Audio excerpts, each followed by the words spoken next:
Welcome to the Wander Podcast. I'm your host, Gracie Hins. As always, I'm so psyched that you're here today. Before we jump into it, if you by chance have the time to go and review this podcast, that would be incredible. We're still small, so every review makes a big difference. Today on the episode, I am chatting with Millie, and we get into all things women's Everesting. Millie is a Girona local and a huge member of the women's community there. So it was super sick to just get a chat with her and get to hear a little bit more about her background with ultra cycling, some of the races that she's done, how she got into it, and then we dive into a bit of one of her most recent challenges, chatting about the women's Everesting in Girona. So I will have all of the links to details on what the heck that is, and we talk about it quite a bit in this episode. So without further ado, here she is, and I hope you enjoy the episode.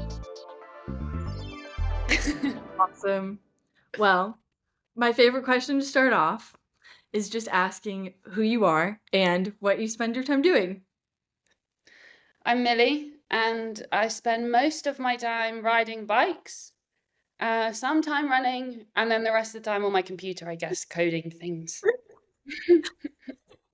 Yay. Okay. Well, I feel like it's always really fun when I get to do these podcasts with people that I feel like I sort of know, but like haven't gotten like an entire backstory on. So I'd kind of love to just like dive into a bit of how you started cycling and like what the cycling journey has looked like for you and everything that goes along with that. That's a long old journey. I guess mainly I started cycling as like a mode of transport, just like brought up that way, thinking where you can ride, you can ride. And if you can ride there, why not ride there? Mhm. And then that was kind of like the beginning.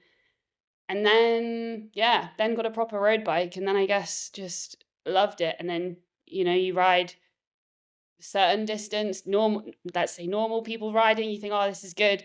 And like, I think back now, I remember the first time I rode 100K, and I have it etched in my head.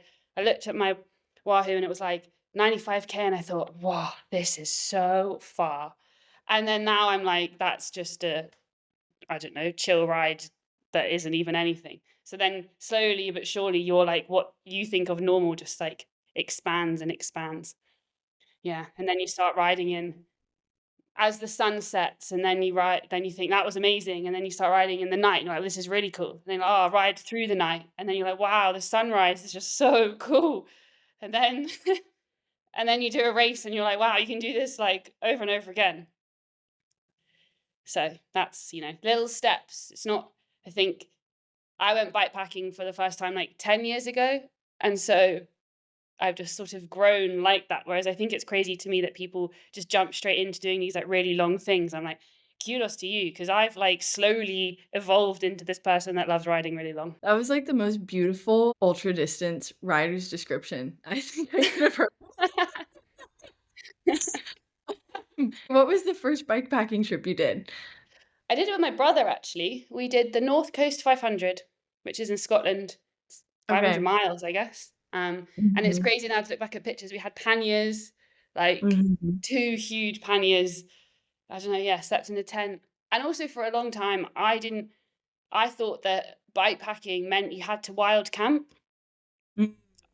I didn't, like, it wasn't that long ago that I realized you could stay in a hotel. I thought if you go bikepacking, you have to take your tent and your cooking equipment and you have to sleep outside. And now I'm like, oh, you can just go stay in a hotel. Mhm. Yep, you can make it a little bit more luxurious. Well, then how did you end up getting what was the first race that you did? I guess it was the TCR, the Transcontinental, which seems like quite a wild race to like Jump start into. your jump into. Um, Mhm. but I did the Commute Women's Rally. That was that January, which went to the Canary Islands, and that was like super cool. It's like 50 women bike packing across the islands. And it was there I met photographer Liz, who photographed the races, and she almost like inspired me slash told me it would be a great idea. So then that year I entered the TCR and the Trans Pyrenees race. That was the jump into it right there? But then I guess for me it's like I had the year before I solo bike packed from the Alps when I was living in the Alps to Portugal Mhm. just like by myself, wild camping Spain's also a really large country. Anyway, I was like a real like, oh, it was actually a girls' holiday. And all the girls, I was living in the Alps at the time, and they were like, oh, we're going to Portugal to visit a friend. And I was like, oh, okay, that's cool. I was like, I kind of want to go bikepacking. I'll just ride there. I'll meet you there. See you in 3 weeks. And I did. So then that kind of gave me like, oh, well, I can do that. I can see the progression of like, okay, so once you start doing that, it's like what you're saying, you know, exactly of like, then you can start riding through the night and then the sunrise is really fun. Um, what was, I mean, from like a competitive standpoint, were you a competitive person, like doing any of that? Or like, how is kind of like the competitive spirit like shifted and changed? I'm not that competitive. I'm just having like the time of my life. So, and I think I answered a question. What I'm gonna have to find it because it feels really irrelevant. Yeah, what's your secret weapon on a bike ride? And I think mine is that I am just having the most fun. Like that's it. And I go into races just going to and wanting to enjoy myself. That's the key thing. Don't really think about the competitiveness or the result. And I think the thing about ultra cycling is it's so personal, and the more races you do, you learn like this doesn't matter about what anyone else is doing. Like the way you set up your bike, the kit you have, the way you stop, the way you do things, like it's so personal to what's best for you. And what I really enjoy is that I'm like as a woman more like slow and steady, and I like try and not sleep as much, and you can then be in a race next to someone that's averaging 5 to 10k an hour more than you. Especially this was like real apparent in the race I did earlier this year. A guy I saw him every day, and he slept for like 8 hours, had a sit down meal, but he rode like 30k an hour. And then I was just dragging along like 20k an hour, super slow, but then not stopping this and being super, super efficient. And he would just be so confused as to why I was there. And I was like, well, we're in the same race. We're doing the same thing. Like, I'm playing to my strengths of just being super efficient. And like, one day he like zoomed, we had a little chat. He zoomed past me, goes into a supermarket. And then I like, come, come on. I go in the supermarket, do my shopping. I leave. And he's still in the supermarket. And he just couldn't comprehend like how I'd caught up with him like that. But yeah, so super fun. Slow and steady. Yeah, slow, steady, and efficient, and having a good time. That's my key. That's it. Mhm. Well, when you're choosing, okay, wait, what were the 2 races that you did this year? I did the tracker, and I Mhm. did Kromrajoj? I don't. No, okay, I think I was reading your Substack and I was like, "I have absolutely no idea how to pronounce this." Yeah. So they were both in Spain, the races this year. Tracker was obviously tracker gravel, and then Crom was on the road and went into the Pyrenees. I like Okay. climbing, so I think Mhm. climbing is fun. Okay, so for people that are maybe listening and don't entirely understand or know what an ultra looks like, do you wanna give like, a brief overview of both Traca and Karmavov? And, like, why you were drawn to both of those?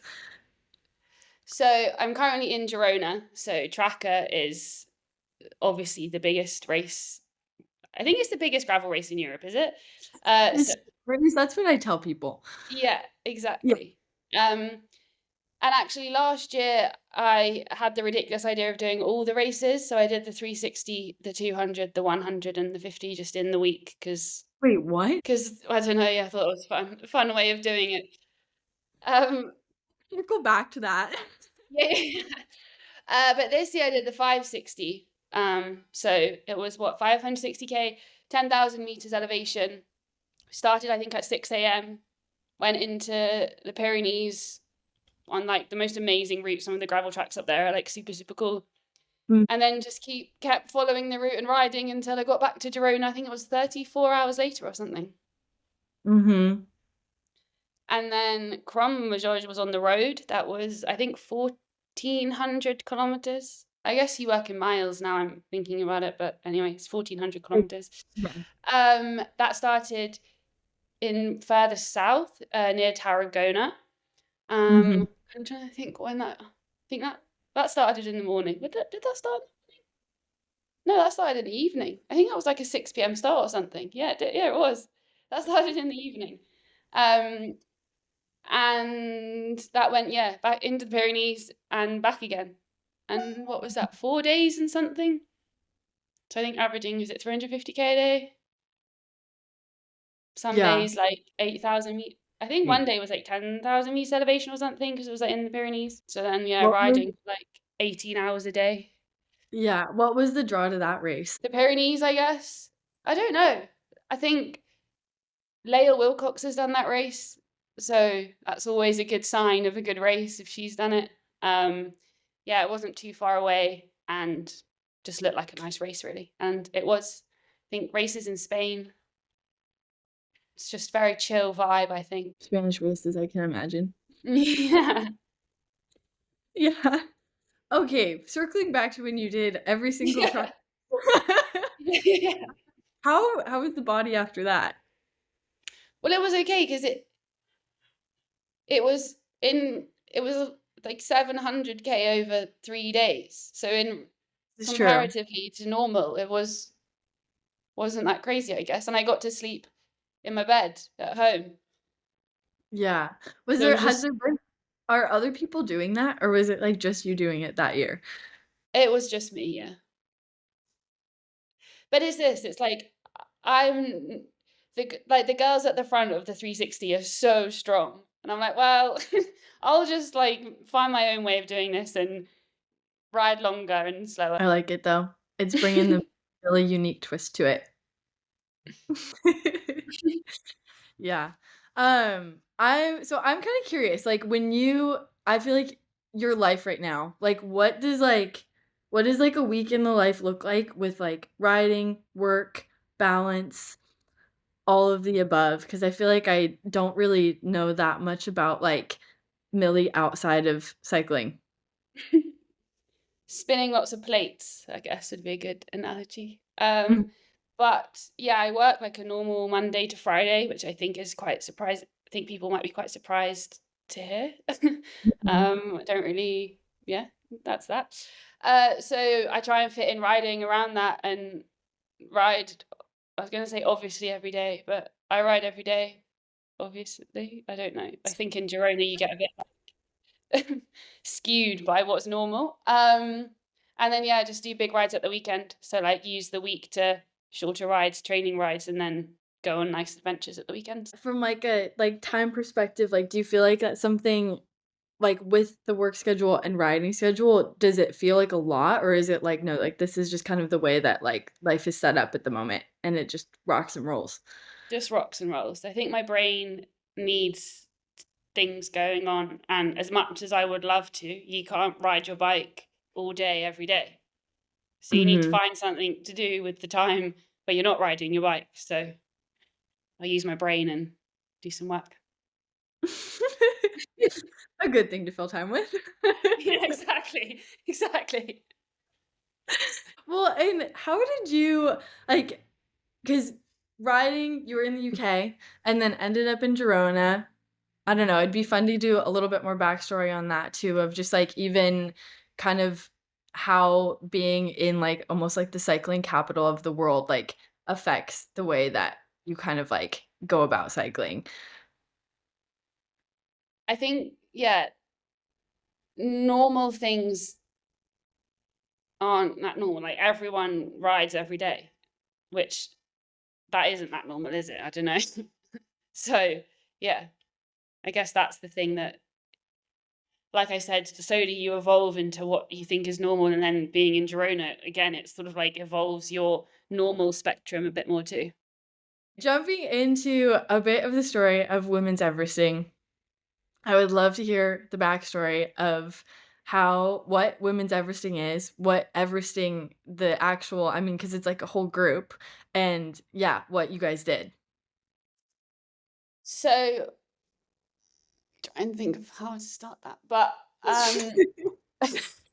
Everesting, they are based, I believe, in Barcelona, and they contacted a friend and they were like, we want to do something cool and get more women involved in Everesting.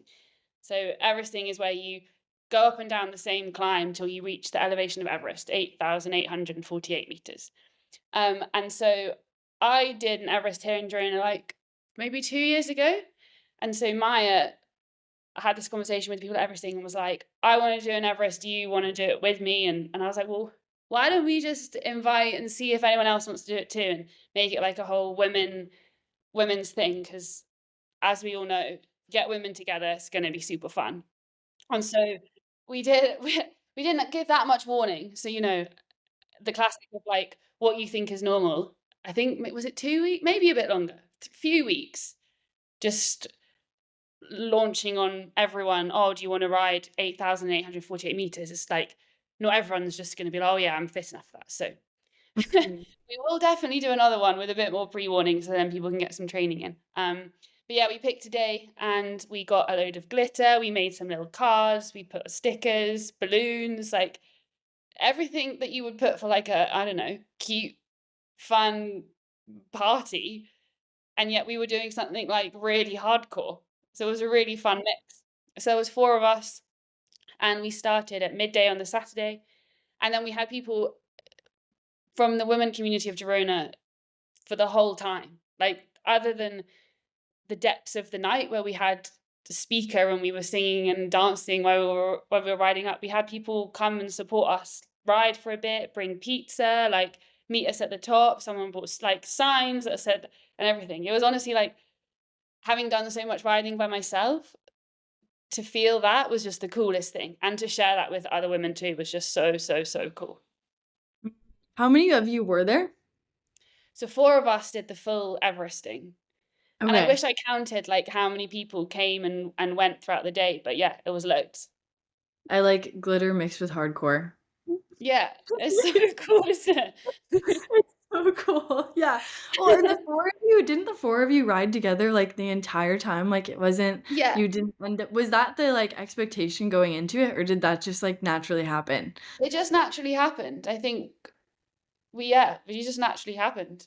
I don't really know what I was expecting, what I had in mind, but we just were all in a rhythm and chatting and listening to music, and yeah, just we'd stop and decide that we'd want to like have a break and then go again, and yeah, it was so fun. How does that like compare to, because like I mean I feel like that's just not like something that happens every day of like if you're like racing it's like you're just like riding by yourself. So like what was like the difference between like doing like a solo thing versus like getting to just like do something super hard with like 3 other people? Yeah, just like so cool. Like I can't express how amazing it was just to share the experience and to just make it so fun. Like I think I have fun in my own head on my own riding, but to actually like I don't know, be doing like silly things and dancing and like having music, and then just that's what we were just doing, like at 3 a.m. just still riding up and down the same climb. We put fairy lights on the bike, and like at no point did we like, oh, this is really hard. We were just the whole time like, this is really fun. And Yeah. having that like mindset, I think, is like the coolest thing. Wait, what climb was it that you guys were going up and down? Els Angels. Els Angels. Okay. Yeah, the How many backside. times did you end up doing it? I think like 26. But yeah, again, we weren't really looking at the numbers. Obviously, that was the whole point we were there. But Yeah. it wasn't like, oh, I've done this much climbing, I've got this much to do. It was just like, we're just gonna keep going. Yeah. Would you okay, so if you, because how much for time or like how much time did you have before like from announcing it to writing it? And if you were gonna do it again, what would you do? Yeah, I think it was a few weeks. So Okay. we will be doing it again, and we're going to give more warning so that Okay. everyone can come and like give it a go. I definitely saw the post on Instagram and I was like, oh my gosh, that looks so rad. I wish I could fly over for that immediately. Well, the next one we'll put the day in, and then you can, Okay. Wonderful. There'll be like a 6 months in advance notice. Yeah, exactly. Yeah, I think that would be the good time, springtime. Well, and do you feel like there's a lot of other things going on, like, in Girona that are, like, women's focused cycling groups? I think so. There's definitely. I feel like there's a real shift at the moment in women's sport in general, and especially in ultra racing and yeah, cycling in general. I think, I don't know if you feel it. I feel like there's a Mhm. lot going on and I love it. Mhm. Yeah, is there, like, anything that you can kind of even, like, pinpoint over, like, changes in the last couple of years in, like, the races and scenes that you've kind of been in? I think the women's participation is on the rise, and you see like all the girls that are racing, just like, well, yeah, women's sport in general, we're Yeah. slowly making our way in there. Like it's, I think Yeah. everyone says it's like way more exciting than the men's racing. So Oh, it yeah, is. Yeah. I mean, I think it's more exciting than the men's racing, honestly. exactly. There's more emotion, and I'm not gonna go as far to say that people are nicer, but, like, there's a very different vibe. Exactly, very different vibe. Yeah, yeah. No, it was interesting even, like, being out at Big Sugar, like, the the start lines where, like, everybody it was fun because I feel like, I was taking pictures at Big Sugar, and just, like, the way that, like, people are, like, chatting and, like, mingling before a race, it's just, like, you can tell that, like, the women are, like, having a good time and taking it very seriously, and then, like, with the start of the men's race, it's like, you can Yeah. tell, like, it's, like, so serious. It's like, okay, it doesn't always have to be so serious. I mean, there's yeah, yeah. But yeah, no, it's pretty exciting to see the kick up of women's participation and just, like, feeling like you have a little bit there's more of, like, an entry to it. Or it's just, like, I feel like the most important thing is, like, seeing other women that are doing what you want to be doing. And so, seeing you doing, like, ultra races, it's putting it out there that, like, it's possible for other people to just do. Do you have anything on the calendar for, like, this next year of, like, I don't know, like, other races that are, like, kicking inspiration? Yeah, I don't know. Usually I just like see a race and get like a feeling and be like, that's the one I want to do. But I currently don't Mhm. have that. So I'm Mhm. like, I'm on the lookout. Something will come, or I'll come up with something, some Mhm. ridiculous idea. I love it. I'm curious, so when you did the women's, like, commute trip that then, like, sparked interest in, like, full racing, what was it about that trip and, like, group of women that, like, made that happen? I think, I don't know. Let me think about that. It was just amazing. I think, yeah, being surrounded by inspiring women is only going to ever inspire you. This is true.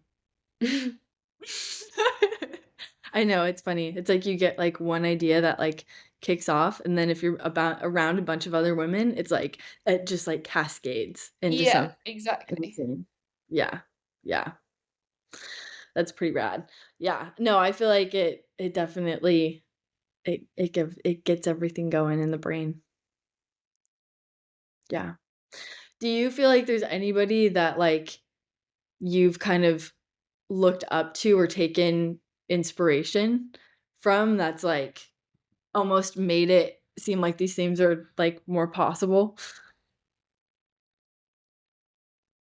I guess Lael, you can't not mention Lael. I think she's also having a good time all the time. You can just tell she loves riding her bike, and it's as simple as that. And I think that's what I like to sort of stand by too. It's just supposed to be fun.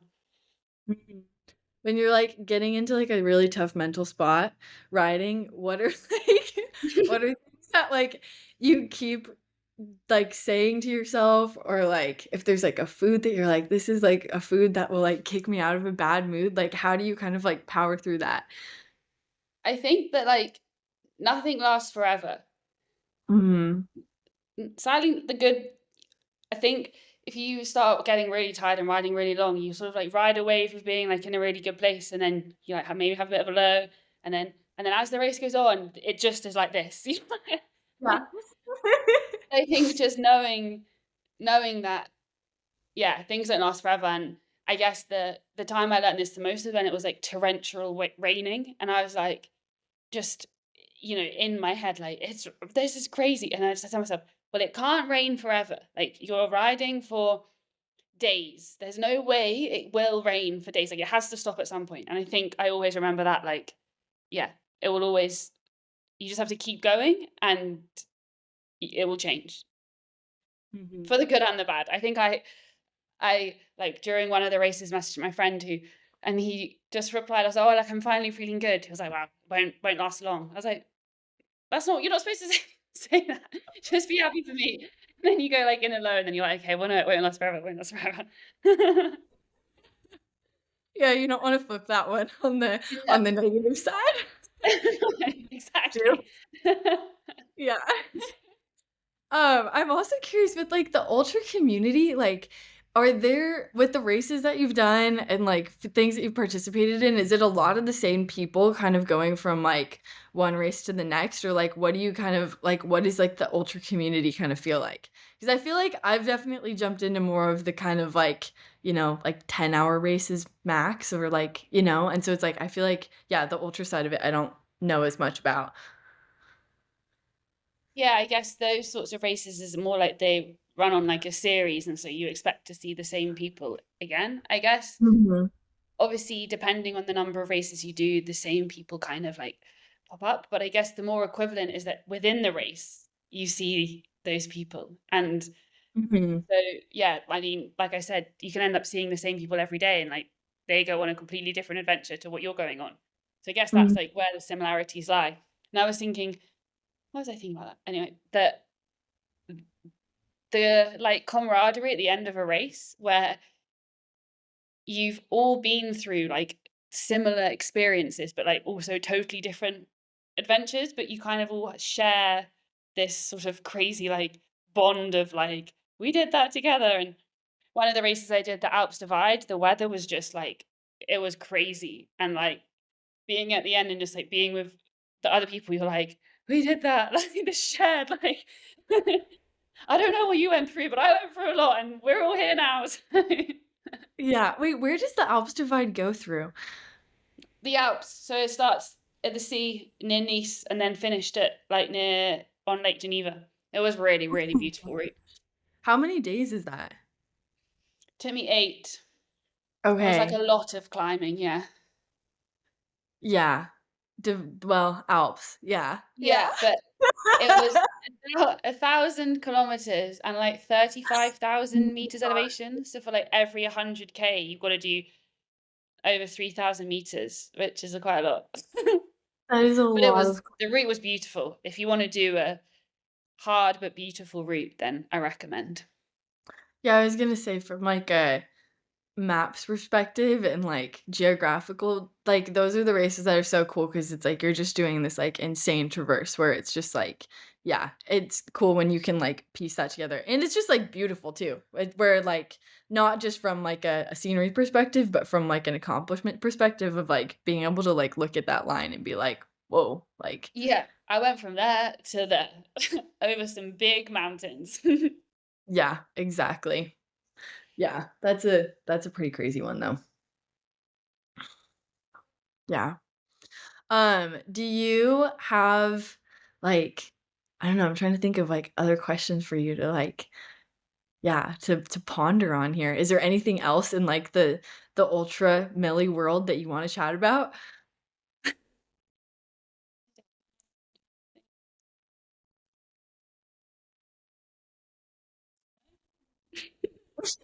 Or words of advice to leave people on that would like to, dip their toes in this world, but maybe like don't know where to start?